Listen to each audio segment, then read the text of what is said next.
Shalom semuanya, ada sukacita. Ya, terima kasih buat kesempatan yang diberikan saya ya untuk bisa sharing firman di tempat ini. Ya, tentunya semua sudah hampir kenal saya ya. Karena wajah saya ini sekarang sudah dikenal di mana, di YouTube ya. Orang kalau dengar suara saya pasti sudah tahu, oh ini suaranya Ibu Eli. Tadi Ibu ketemu saya ya, baru pertama kali kita tatap muka ya Bu. Ya, saya berterima kasih. Nah, hari ini saya akan berkhotbah tentang bagaimana jangan membuka celah. Seringkali kita sebagai anak Tuhan, pelayan Tuhan ya, kalau kita buka celah, maka kita ini akan mengalami keadaan yang hari ini enggak kelihatan buah ya, enggak kelihatan bagaimana kepercayaan Tuhan itu akan dilipat gandakan. Saya mendengar seminggu yang lalu, saya dibukain sama jemaat, Bu Eli. Bu Eli tahu enggak, dia buka YouTube-nya, ada yang muncul seorang wajah hamba Tuhan ya. Dan saya lihat tema judulnya cukup menarik, yaitu hidup di dalam pengendalian roh gitu ya judulnya. Terus saya gini, saya enggak pernah, saya bilang gitu. Bu Eli tahu Bu Eli, kalau Bu Eli tahu Bu Eli bisa kaget-kaget. Saya pikir kaget-kaget kenapa? Apa karena memang terkenal gitu ya. Bu Eli tahu. Kelihatannya sok suci ya Bu Eli, sebagai hamba Tuhan di YouTube juga ada. Dan khotbahnya bagus ya, judulnya Bu Eli pengendalian dalam roh, ya luar biasa. Tapi Bu Eli tahu istrinya dihajar habis Bu Eli, dan istrinya itu sampai masuk ke rumah sakit jiwa. Istrinya itu Bu Eli hancur Bu Eli. Terus saya cuma bilang ini, terus pengendalian roh itu pengendalian apa? Saya cuma bilang gitu, makanya Bu Eli zaman sekarang ini ngeri loh Bu Eli, ngeri. Saya waktu diceritai bagaimana kehidupannya itu, kita semua itu sampai kaget-kaget, kok ada seorang yang bisa berkhotbah tentang pengendalian roh, tapi perbuatannya benar-benar perbuatan iblis. Makanya tanpa kita sadari, kita lihat ya, Yohanes 8 ayat 44 terlebih dahulu. Yohanes 8 ayat 44 terlebih dahulu. Kita ini kalau hari-hari ini dalam segala hal, saya ini lagi melatih diri saya. Saya berusaha setiap kali iblis selalu melemparkan sesuatu yang membuat saya tahu ini keinginan yang berlawanan dengan Tuhan. Saya langsung cepat ambil langkah, saya berkata ini bukan dari Tuhan. Termasuk roh ketakutan, roh khawatir itu semua bukan dari Tuhan. Nah kita lihat, iblislah yang menjadi bapakmu dan kamu ingin melakukan keinginan-keinginan bapakmu itu iblis. Ia adalah pembunuh manusia sejak semula dan tidak hidup dalam kebenaran. Sebab di dalam dia tidak ada kebenaran. Apabila ia berkata dusta, ia berkata atas kehendaknya sendiri, sebab ia adalah pendusta dan bapak segala dusta. Hari ini pastikan kalau kita sebagai anak Tuhan, ya apapun yang terjadi, jangan, banyak orang stres, depresi, itu karena mereka selalu mendengar apa yang dikatakan tentang fakta hidupmu, masa depanmu yang gelap, itu senyatanya adalah perkataan dusta. Tapi berapa banyak kita lebih percaya yang perkataan dusta daripada perkataan Tuhan lewat firman-Nya. Tuhan selalu berkata jangan takut, jangan khawatir. Berapa banyak orang Kristen bisa bunuh diri, berapa banyak saya menjumpai orang yang kelihatannya wow haleluya haleluya, waktu semuanya baik-baik. Tapi pada waktu keadaan sulit, mereka semua rata-rata bilang gini, sudah ndak haleluya lagi, percuma.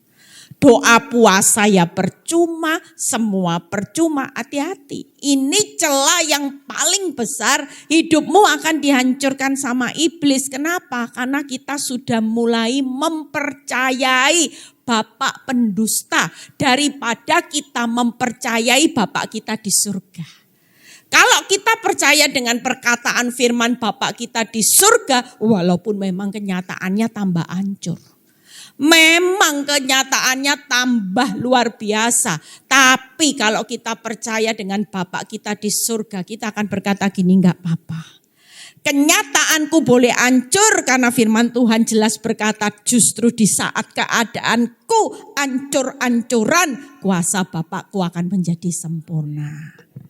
Itu yang perlu kita bangun, tapi berapa banyak orang hari-hari ini lebih mempercayai bapak pendusta, lebih gampang dikendalikan. Misalnya ya, kita dimaki orang, difitnah tetangga. Contoh yang sederhana dalam kehidupan sehari-hari.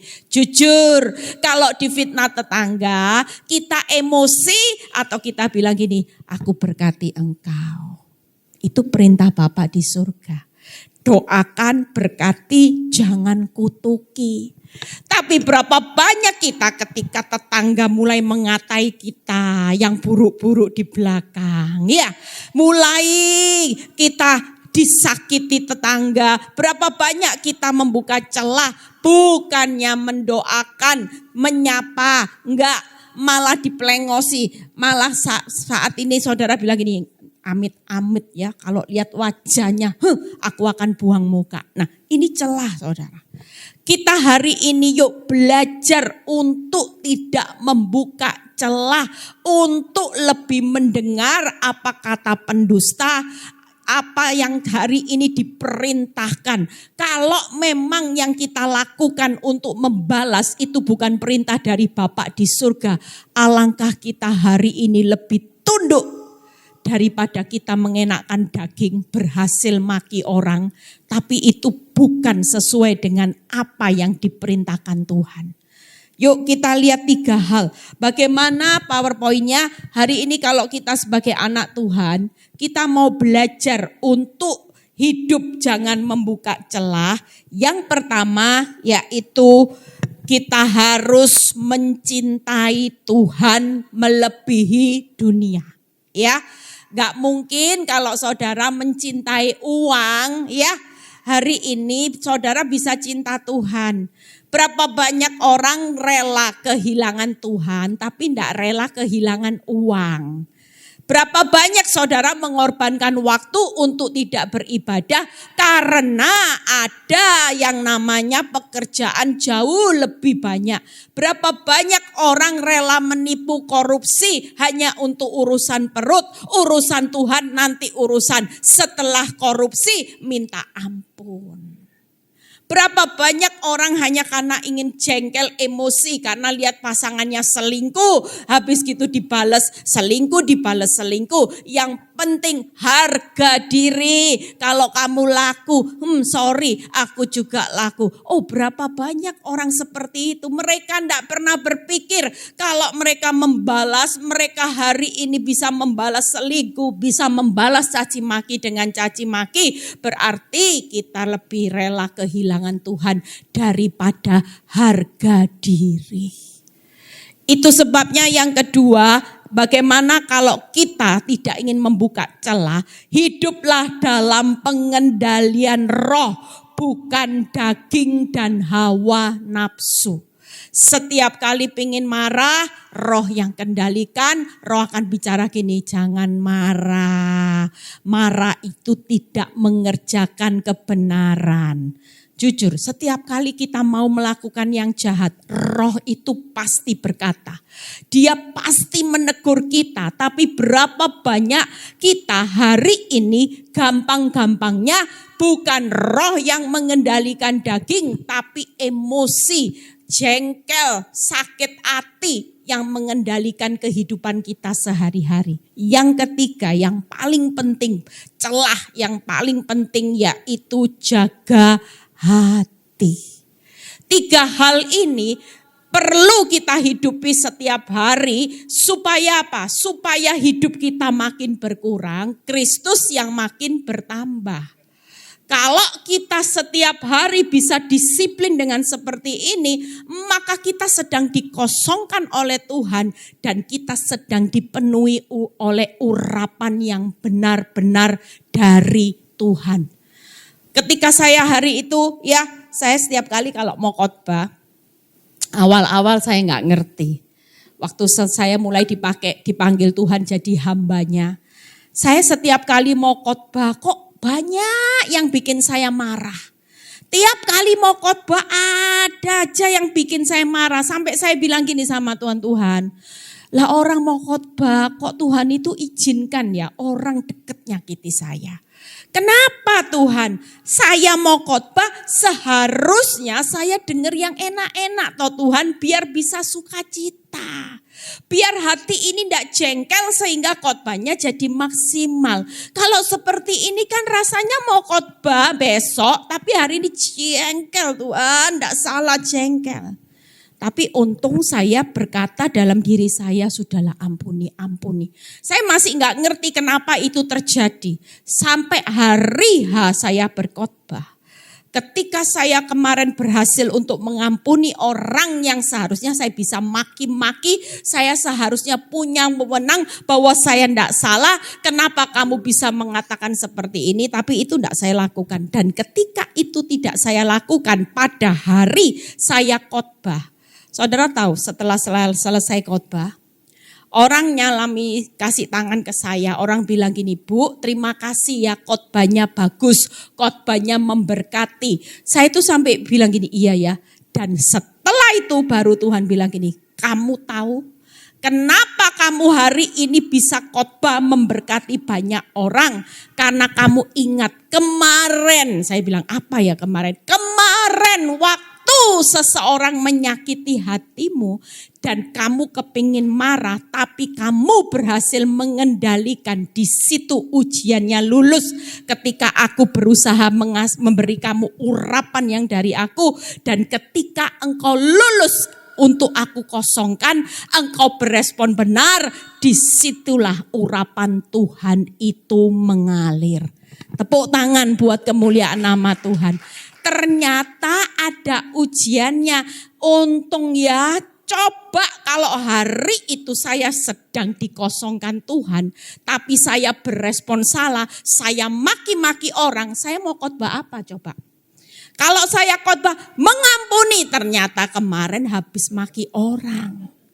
Saya bisa berkata jangan marah, jangan sakit hati. Kemarin saya marah, sakit hati. Nah, urapannya siapa? Tuhan bilang ini, untung kemarin kamu berhasil, roh yang mengendalikan dagingmu sehingga urapanku ketika engkau khotbah itu luar biasa. Saya baru ngerti. Makanya kalau sama pengerja ketika kita mau adain acara event apapun, baik itu pelayanan, saya selalu berkata gini, jaga hati. Tetap kuasai hidup supaya pengendalian diri itu semakin luar biasa. Supaya ketika kita dikosongkan, kita berhasil, maka kita akan diberi urapan yang dari Tuhan. Itu sebabnya ketika saudara punya habis lulus tidak buka celah, ada wibawa Allah. Ada urapan Allah, bukan sekedar urapan. Makanya diperlukan jadi pelaku firman terlebih dahulu. Baru waktu khotbah saudara sudah menghidupi. Amin. Nah, berikutnya yuk kita lihat satu persatu. Kalau jangan mencintai dunia melebihi Tuhan, yaitu 1 Yohanes 2 ayat 16 sampai 17 ya. 1 Yohanes 2 ayat 16 sampai 17 dibaca terlebih dahulu. Sebab semua yang ada di dalam dunia, yaitu keinginan daging, keinginan mata, serta keangkuhan hidup, bukan berasal dari mana? Bapa, melainkan dari dunia. Yang namanya iblis, yang namanya penawaran dunia, semua ini berkaitan dengan musuhnya Allah. Lihat 17, dan dunia ini sedang lenyap dengan keinginannya, tetapi orang yang melakukan kehendak Allah tetap hidup selama-lamanya. Pastikan hari ini kalau kita mau hidup selamanya, jangan terus hidup dengan keinginan daging, mata, keangkuhan hidup. Semua ini bukan kehendak Allah. Apapun penawaran iblis yang berkaitan, ya buka PowerPoint tadi, keinginan daging, keinginan mata, keangkuhan hidup, kesombongan, harga diri, itu bukan dari kehendak Allah. Ingat Tuhan berkata, dunia dengan segala keinginan, 3 keinginan ini sedang dalam perjalanan dilenyapkan. Tapi berapa banyak orang sulit untuk hari ini membuang keinginan dagingnya, terus dibawa-bawa. Harga diri dibawa-bawa. Ya, kalau saya hidup dengan keinginan daging, tidak jadi hamba Tuhan hari ini. Mungkin kalau saya sudah hidup dalam keinginan daging, lihat hidup disakiti terus, saya pasti menggugat cerai suami saya. Mungkin saya bisa balas apapun perbuatan suami saya, karena iblis bilang gini, mumpung kamu masih muda, cepat laku, makin lama makin bertambah usianya, makin tidak laku, makin tua. Kalau itu setiap hari yang saya dengar, mungkin saya hari ini nggak akan menyelesaikan kehendak Allah, tapi saya akan melakukan sesuatu yang melawan kehendak Allah, yaitu untuk menghidupi kehendak saya sendiri. Mungkin saya bisa bilang gini, Tuhan, saya sudah tidak kuat, Tuhan, cerai aja Tuhan. Daripada hidup menderita, hidup kan cuman sekali. Berapa banyak kita hari ini bisa mengutarakan pembenaran diri dengan keinginan daging, keinginan mata, keangkuhan hidup kita, supaya kita dibenarkan seolah-olah kita merasa hidup kita benar dengan apa yang kita lakukan. Tapi hari ini Tuhan mau jangan membuka celah. Setiap kali iblis menawarkan keinginan daging, mata, dan keangkuhan hidup yang hari ini memaksa hidup kita untuk melawan kehendak Allah, jauh lebih baik kita tunduk pada kehendak Allah.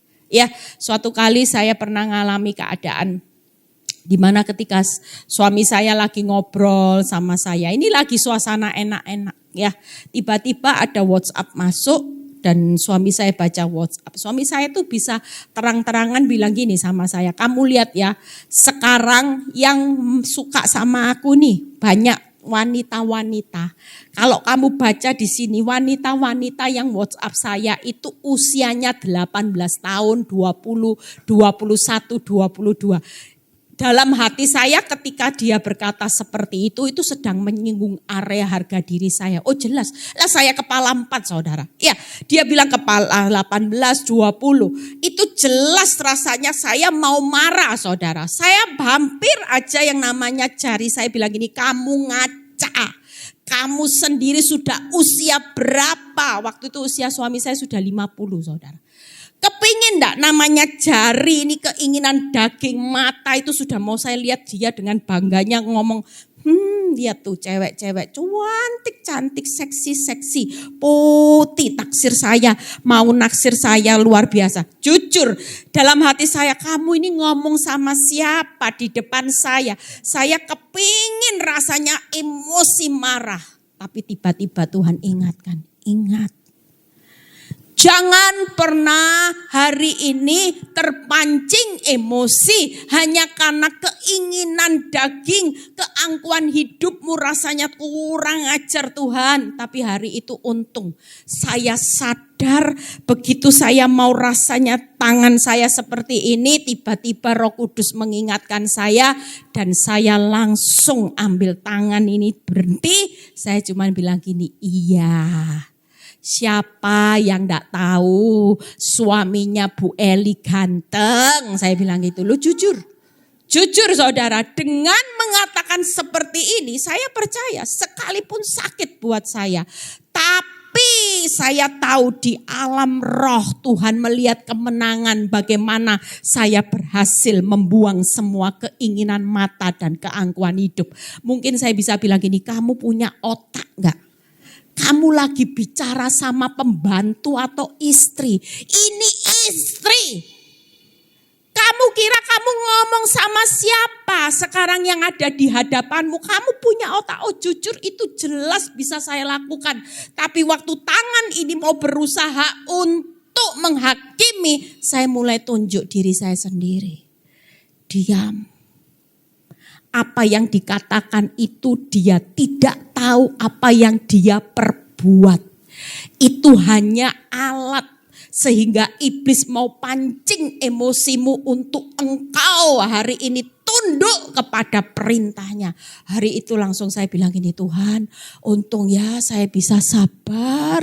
Saya bisa sabar, saya cuman bilang iya siapa yang enggak tahu namanya Pak Nyoto. Saya bilang gitu di hadapan dia, dia malah senyum-senyum, aduh jengkel. Malah senyum-senyum GR saudara ya.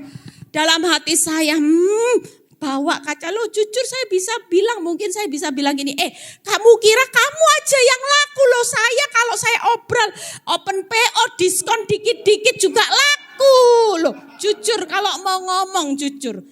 Yang namanya harga diri enggak terima saudara, jujur. Bisa emosi, rasanya saya gitu ya. Tapi saya bersyukur sejak saya mengerti firman. Firman itu salah satu rem yang membuat hidup saya diubahkan Tuhan. Saya dulu orang yang enggak gampang terima. Saya ini dulu terkenal preman ya di kalangan teman saya. Kalau suruh orang labrak-labrak orang, enggak ada yang berani. Langsung panggil, Eli, bagian Bu Eli, suruh labrak orang, ini jagonya. Ini mulut dipakai iblis. Tapi hari ini bersyukur karena sejak saya melatih pengendalian diri saya, mulut ini sekarang dipakai untuk kemuliaan nama Tuhan. Tepuk tangan buat ya, makanya jangan buka celah. Kalau kita kepingin dipakai Tuhan, mulai belajar mendisiplin diri dengan kehidupan kita sehari-hari. Yuk yang kedua, hidup dalam pengendalian roh. Buka Galatia 5. Ya, setelah kita berhasil membuang-buang, maka langkah berikutnya. Galatia 5 ayat 24 sampai 25 ya. Barang siapa, nah ini, menjadi miliknya Kristus Yesus, ia telah menyalibkan daging dengan segala hawa nafsu dan keinginannya. 25, jikalau kita hidup oleh roh, biarlah hidup kita juga dipimpin oleh roh. Pastikan hari ini siapa yang memimpin saudara dan saya dalam kehidupan kita sehari-hari. Buka PowerPoint-nya 3 hal. Ya, apa yang hari ini kedua, jangan hidup di dalam pengendalian daging.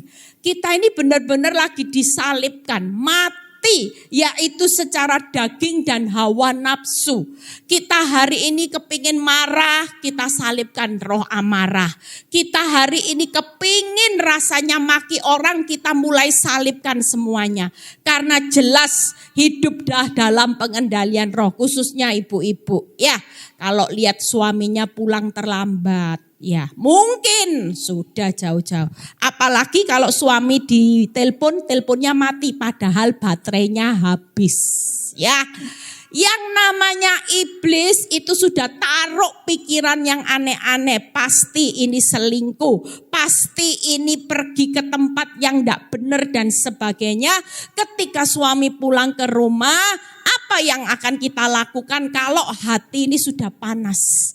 Yang namanya hawa nafsu kepingin maki suami, ya, pengen ajak bertengkar, ya, keinginan dunia yang banyak rasanya. Hari itu ketika kita kepingin marah, Roh Kudus pasti bilang gini, sabar. Saya dulu praktek saudara ya, kalau suami saya sudah gak bisa ditelepon, itu mulai begitu dia masuk dalam rumah, yang namanya mulut ini sudah siap. Mulai penghakiman, caci maki dan sebagainya, itu sudah saya siapkan.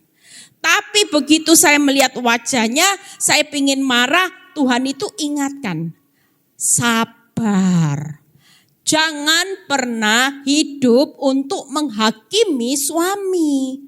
Sekalipun kalau dia salah, tugasmu ini istri yang aku ciptakan sebagai penolong suami. Bukan untuk menghakimi kesalahannya. Kalaupun dia tetap salah, istri sebagai penolong yang baik, istri yang penuh hati kasih, lemah lembut, rendah hati, tidak akan menghakimi suami. Tapi malam ini Tuhan itu ingatkan saya. Tadinya muka sudah kayak Kudanil, kayak Scooby-Doo saudara. Kepingin gigit orang gitu ya. Tapi ketika Tuhan ingatkan salib. Tidak perlu hari ini kamu miliknya siapa? Saya bilang saya miliknya Tuhan. Kalau milik Kristus, salibkan daging dengan segala hawa nafsu dan keinginannya. Hari ini mau marah, berhenti marah. Ketika itu terjadi, ketika saya lihat suami saya pulang, Roh Kudus mulai bilang gini, kasih tebar pesona. Tebar pesona. Gimana Tuhan? Tuhan itu tadi nyakiti hati saya Tuhan. Dari tadi saya WhatsApp tidak diangkat-angkat. Apalagi saya tahu suami saya jelas-jelas selingkuh sudah. Yang namanya emosi itu jelas. Tapi waktu Roh Kudus, Tuhan mengingatkan Eli salib daging dengan segala hawa nafsu. Pengendalian roh. Roh mulai bicara gini. Sambut dia, berikan senyum, tebar pesona. Tanya mau makan apa. Waduh berat ya. Sementara yang namanya daging bilang gini, kurang ajar itu tadi. Sengaja memang gak angkat telepon. Dia lagi in the hoy. Waduh. Itu pilihan yang gak gampang. Tapi Tuhan bilang gini, kamu miliknya siapa? Milik Kristus atau milik setan? Aduh Tuhan, milikmu. Kalau milikku, ikuti apa kata Roh. Wah, mulai belajar seperti itu tidak gampang saudara. Waktu bisa tebar pesona, mau ngomong makan apa, yang situ tidak kerasa bersalah. Malah ketika ditanya mau makan apa, tidak usah banyak bacot. Waduh, bener loh, mau makan apa, tidak usah repot. Saya bisa makan sendiri tanpa kamu persiapkan. Aduh Tuhan. Waktu mau tunduk sama Roh, itu nangis saudara. Air mata saya netes, Tuhan. Kurang ajar. Sudah tidak marah, malah diinjek-injek. Iblis bilang gini, makanya jangan terlalu lemah. Kalau terlalu lemah, jadi keset, tidak dihormati. Aduh Tuhan. Tapi Tuhan tetap mengingatkan, kamu milikku. Tidak ada pilihan lain. Selain salibkan daging dengan segala hawa nafsu, keinginan apapun, bahkan hiduplah selalu dipimpin oleh Rohku. Hari itu saya berhasil, tapi waktu saya dibentak, saya nangis. Dan ketika saya nangis, saya terbiasa untuk mempunyai pola hidup. Waktu saya belajar untuk melatih diri, waktu saya nangis, saya belajar melihat ke atas. Dan waktu saya melihat ke atas, saya sudah membayangkan wajah Tuhan tersenyum dengan apa yang saya respon. Tepuk tangan buat kemuliaan nama Tuhan. Daripada saya marah, yang ketawa siapa? Iblis. Pelayan Tuhan, tapi ikuti perintahku. Siapa yang bertepuk tangan? Iblis. Saya belajar untuk setiap kali saya tunduk di bawah otoritas Roh Allah. Dan waktu saya sakit, saya cuma lihat ke atas. Saya sakit, Tuhan disenangkan. Amin. Yang terakhir, yuk kita lihat ya. Jadi jangan buka celah, jaga hati ya. Karena dari segala jagalah hatimu ya, Amsal 4 ayat 23, dengan segala kewaspadaan maka akan terpancar kehidupan. Galatia 5 ayat 26 kita baca. Dan janganlah kita gila hormat. Dan janganlah kita saling menantang dan saling mendengki. Seringkali yang bisa mengotori hati itu karena kita merasa kita tidak dihormati. Kita tidak dihargai. Sudah kerja ya, khususnya dalam komunitas juga banyak Pertengkaran yang terjadi karena merasa tidak dihargai. Hasil kerja tidak dihargai, pelayanan tidak dihargai. Istri sudah berbuat baik, masak, ketika suami mulai berkata masakanmu tidak enak. Enakan mamaku, sudah sakit hati. Sudah mulai hati kotor, duh Tuhan kurang ajar saya dibandingkan sama mamanya setiap kali. Mungkin itu terjadi dalam hari-hari yang merasa bahwa suamimu sudah tidak menghargai, sering membanding-bandingkan. Saya suka loh dibanding-bandingkan sama wanita itu. Jujur sakit saudara. Sering kali saya dibanding-bandingkan, saya enggak cinta sama kamu. Yang sana itu saya cinta, walaupun dia menyakiti hidup saya enggak bisa marah.